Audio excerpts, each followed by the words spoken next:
Hello everyone, my name is Madhav. Welcome to Gyanshala Masti. So today we will be talking about tardigrades. And tardigrades are one of the toughest creatures on planet Earth. So let us talk about them. So tardigrades are very small in size and they live in water. But by very small, I do not mean they are microscopic creatures, but they are about 1 millimeter in size or slightly less than that. So they are visible to naked eye, but very small. So they are tardigrades. Tardigrades, as I told you, live in water, but they can survive without water. They are aquatic animals, but they can survive without water for decades. And by decades, I mean like almost till 100 years, they can survive without water.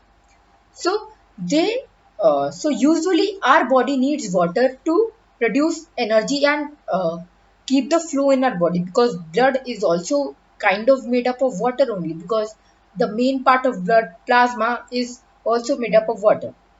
So to keep the blood flow and to keep up the metabolism, we need water. But tardigrade has discovered a term called anhydrobiosis. So in anhydrobiosis, in Greek, it means life without water.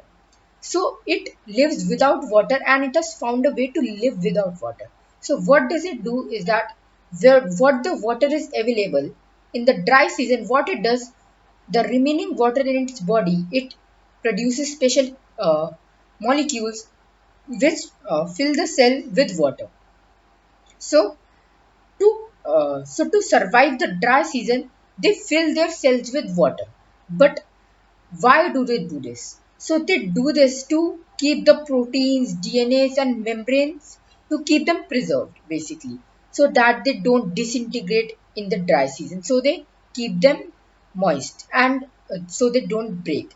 And after it gets water again, it uh, it is back to its normal state. So the state in which it does not has water and it basically fills water into its cells, it is called the ton state. And in this state, it is in a suspended animation. So basically, it's in a stable shape. So now this isn't enough, because we need many more points to cover that why it is the toughest creature on the planet.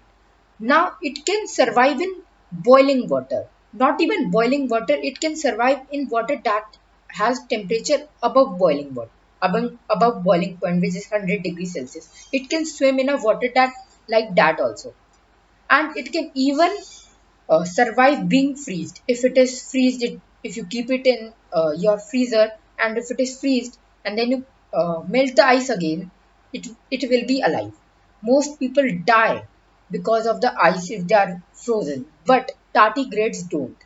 And one more thing is that they can survive radiation. So scientists did a research and they put them in the radiation of the space and the vacuum of the space for 10 days, and then they uh, brought back the tardigrades to Earth, and two-thirds of them were successfully revived. So you can see that almost two-thirds of them survived vacuum and radiation for 10 straight days. So please like and share this video and please subscribe to the channel also. Bye.